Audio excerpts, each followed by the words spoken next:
Swayam Prabha. Digital India. Educated India.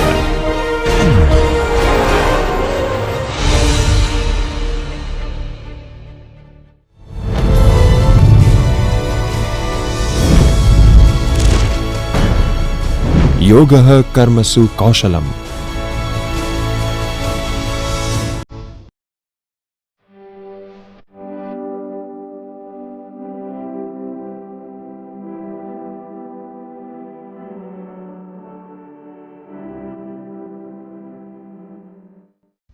Hello friends, this is Professor Neelam Panchal from BK School Gujarat University and I welcome you all in this session on forecasting techniques. Friends, in today's dynamic environment, the ability to predict the future trends is most crucial than ever. Rapid technological advancements, evolving consumer preferences and the global market fluctuations present both opportunities and challenges. In this context, forecasting serves as a critical tool that bridges the gap between the theoretical analysis and the real world decision making. In this session, we will delve into the purpose, methods, techniques and applications of forecasting. Let me explain you the objectives of the session.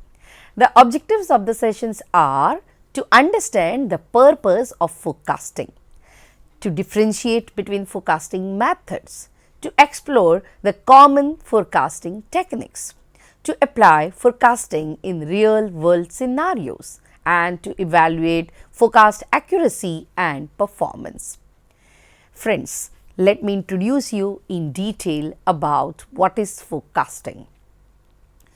So, forecasting is a fundamental business activity that involves predicting the future outcomes by analyzing historical data and trends. It is not merely about guessing but applying systematic methods to estimate what lies ahead. Accurate forecasts empower the organizations to plan effectively, whether in terms of the sales targets, resource needs or financial goals. In today's fast-paced and uncertain markets, forecasting acts as a compass that helps business navigate the challenges and seize the opportunities proactively. For example, in the supply chain management, knowing expected demand months in advance, it enables the companies to optimize inventory levels to reduce both the shortage risk and access the stock cost. Beyond the business, forecasting has a broad applications including weather predictions, economic planning, public health management, highlighting its universal importance. So, forecasting, we can say it is a systematic process of predicting the future values of a variable based on the historical and current data. It involves analyzing the patterns, trends, relationships to make the informed estimates about the future outcomes. So, now let us understand what is the importance of forecasting. So friends, forecasting is very important because it helps in different directions. So the first is strategic planning. Forecasting helps the business to anticipate demand, anticipate market trends and economic shifts to develop the long-term strategies. Resource allocation is a second important point where it enables the efficient utilization of the capital, labor, material by predicting the future needs. Then another point is a risk management. Friends, you are able to identify the potential threats and opportunities early, allowing for proactive measures. Next is operational efficiency. So, it improves the scheduling, inventory control and a supply chain management. So, that is how the forecasting is important. So, in today's scenario, it is very important that when you do the strategic planning or any other managerial activity in the business organization, it is important to forecast well. Now, let us try to look into what are the methods of forecasting. So, qualitative versus quantitative, these are the two methods. So, forecasting generally are divided into two broad categories, that is quantitative and a qualitative. Let us try to understand one by one. So, first of all, what is qualitative forecasting?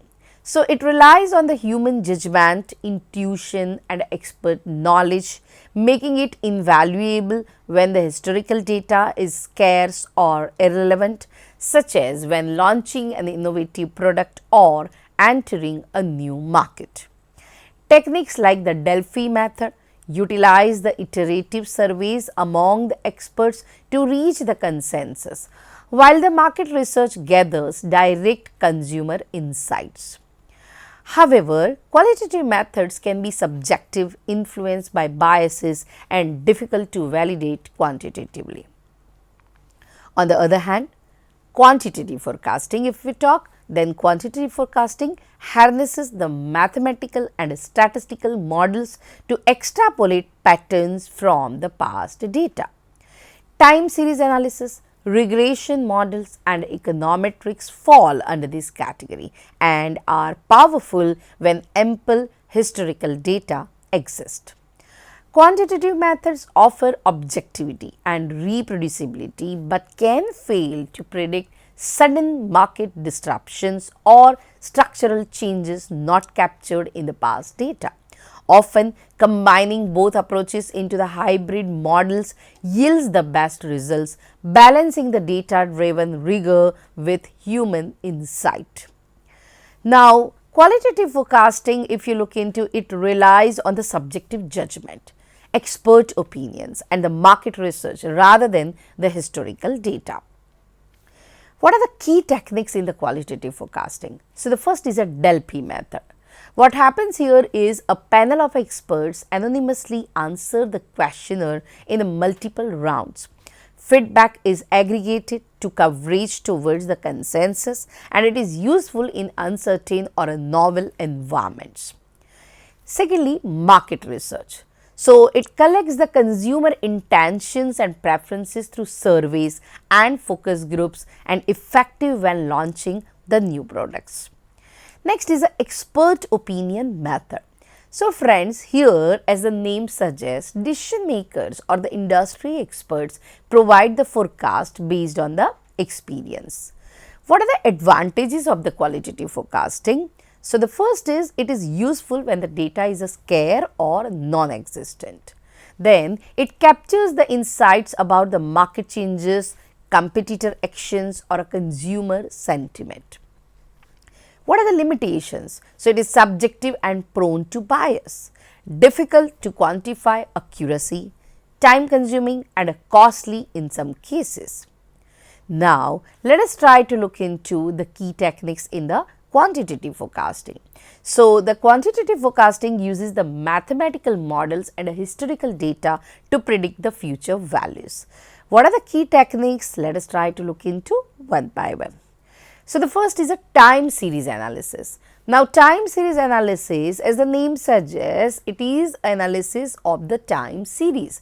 So, it assumes the historical patterns, that is the trend, seasonality, cycles, from time to time it will continue and common in sales, stock prices and weather forecasting.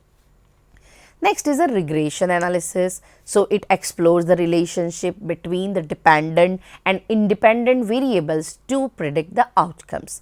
It is useful in econometrics and demand forecasting. Next is a econometric models. So, it combines economic theory and statistical methods to forecast the macroeconomic variables. What are the advantages? So, it is objective and replicable. It can handle the large data volumes. It provides the measures of the accuracy and confidence. And on the other hand, the limitations, if you look into, then it requires the historical data. It can be complex and computationally intensive, may not capture unexpected market shocks or disruptions. Now, let us try to differentiate between the forecasting methods. So, friends, forecasting approaches broadly split into two categories as we already talked upon, that is qualitative and quantitative methods. Now, each with a distinct advantages and ideal applications. Quantitative methods, if you look into it, rely on the subjective judgments, experts' opinions and market research, making them suitable when the historical data is limited or unavailable, such as forecasting demand for the new products or in emerging markets. Techniques like a Delphi method aggregate expert consensus iteratively, while the market surveys captures customer preferences. However, these methods can be prone to biases and lack the statistical rigor. Conversely, quantitative methods depends on the numerical data and statistical models to extrapolate future values from the past patterns. Techniques such as time series analysis, regression models and econometric frameworks allow for objective, replicable forecast when sufficient historical data exist. Quantitative methods provide precision and it allows for measuring the forecast accuracy, but may falter when unprecedented changes disrupt the historical trends. So friends, understanding these differences, it helps practitioners select the appropriate methods based on the data availability, forecasting horizon and the nature of the problem. Sometimes a hybrid approach combining qualitative insights with quantitative rigor yields more robust forecast. Now, let us try to explore the common forecasting techniques. So, there is a wide spectrum of the forecasting techniques tailored with various data characteristics and business needs. Among the most accessible are the moving averages, which smoothen out the short-term fluctuations by averaging the recent observations. The simple moving average gives equal weight to all the data points in the window, which works well in the stable environments but may lag during the rapid changes. Another method is the weighted average moving method. So, weighted moving average method, it improves the responsiveness by emphasizing more recent data points, allowing forecasts to adapt the quicker to the new trends. Next method is the exponential smoothing technique. So, exponential smoothing technique, it builds upon the moving average method by assigning the exponentially forecasting and exponentially decreasing weights to the older observations. Another method is a simple exponential smoothing.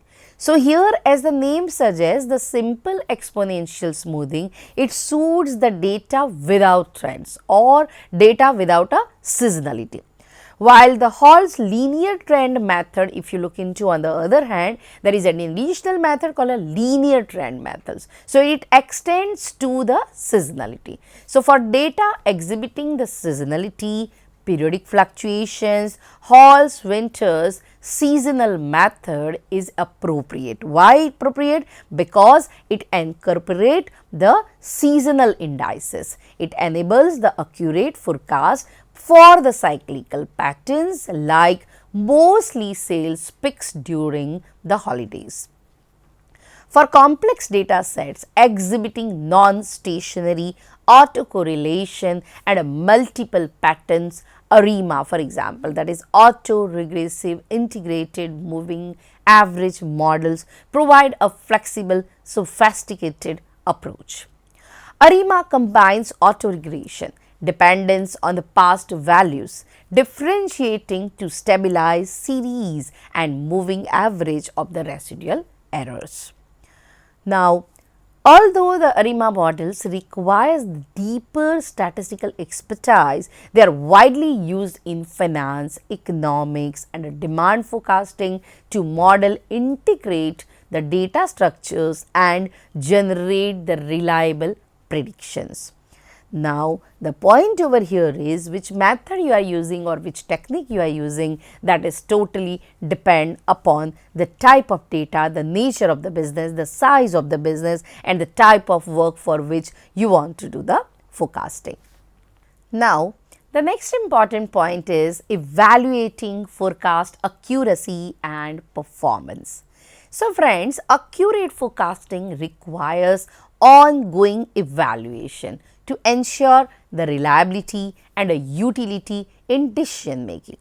So several matrices assess the forecast performance, each offering different insights. So mean absolute error, that is MAE, it measures the average magnitude of errors in the original units, providing an intuitive measures of the forecast accuracy.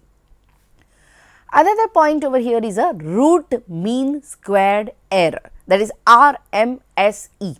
Now RMSE penalizes the larger errors more, highlighting the models with the occasional large deviations. Next is a mean absolute percentage error, that is MAP. MAP expresses the errors as percentages, facilitating comparisons across the different scales and the products. Next is a mean directional accuracy, that is MDA. So MDA focuses on whether the forecast correctly predict the direction of change critical in some strategic context. Interpreting these metrics helps identify the model's strengths and weaknesses, guiding the refinements such as parameter tuning, model selection, and integrating the new data. Since forecasting environments are dynamic, continuous monitoring and updating of the models are essential to adapt to the changing trends, thereby maintaining the decision making effectiveness and minimizing the costly errors. Now, if you try to look into the real world scenario, what are the applications of the forecasting in the real world scenarios? Can you think over it? So friends, let us try to understand this. Forecasting is vital in numerous real world business applications, where anticipating future conditions drives operational and strategic decisions. In demand planning, organizations predict customer requirements to optimize the inventory levels, avoid the stockouts, and reduce the excess holding cost. For example, retail chains forecast product demand seasonally to ensure the timely replenishment aligned with the consumer buying cycles. In budgeting and financial planning, forecasts inform revenue projections and cost estimates, enabling firms to allocate the funds effectively and prepare for the market fluctuations. Friends, accurate financial forecasts underpin investment decisions, hiring plans, and the risk management strategies. Inventory management benefits from forecasting by predicting material requirement to maintain the lean stocks while ensuring production continuity. Manufacturers use forecasts to synchronize supply with the demand, minimizing the carrying cost and avoiding the disruptions. Practical experiences and the exercise that involve analyzing the data sets and applying these forecasting techniques help solidity and solidify understanding by demonstrating how theoretical methods translate into actionable business insights. Demand planning. So, forecast customer demand to optimize the production and the stock levels. Avoid the lost sales from the stockouts or excess the holding costs from the overstock. Examples are retailers use point of sale data and promotions calendars to forecast the demand spikes. Then budgeting and financial planning is also very important point here to understand, because it uses the revenue, the cost and the market forecast to guide the financial plan. It helps allocating resources across the departments and projects efficiently. Example, a company forecasts quarterly revenues to plan the expenditure and investments. Now, the next is inventory management. So, predict the inventory needs to reduce the carrying cost while meeting service levels. So, integrate the forecast with a reorder point and a safety stock calculations. Example, manufacturers use forecast to schedule the raw material purchases and avoid the production delays. Now, the interactive application, if you look into, then participants practice with the real data sets, applying the methods like SMA or exponential smoothing. Interpretation of results reinforce the learning.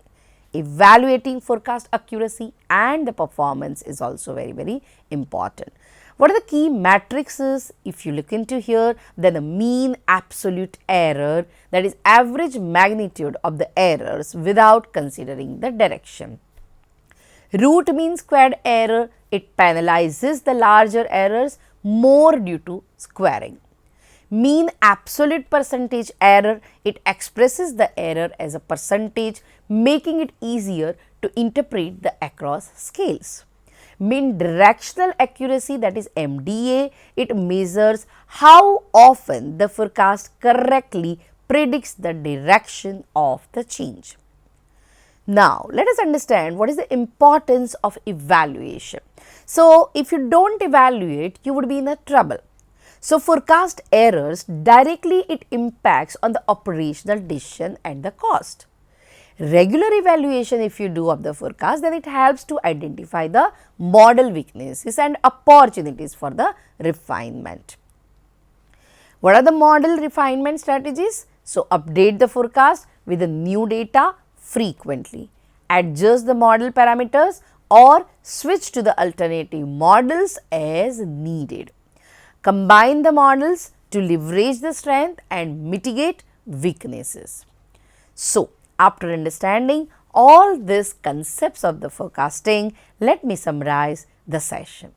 Friends, we have understood that forecasting is the indispensable function in a modern business and operational strategy, serving as a compass for navigating uncertainty and shaping the proactive decision making, right. So, in this session, we have tried to explore the purpose of the forecasting as a very critical tool for aligning the resources, setting the strategic direction and managing the future risk based on the historical and current data. We have also examined how forecasting is applied in real world scenario and particularly in the areas like a demand, like a planning, demand forecasting and a budgeting and inventory control and so on and so forth. We have understood that these applications highlight how theoretical models translate into tangible business value, improving service levels, reducing the cost and enhancing the competitive advantage. So, mastering the forecasting techniques equips the professionals with the ability to anticipate change, make informed decisions and steer their organizations toward greater resilience and success.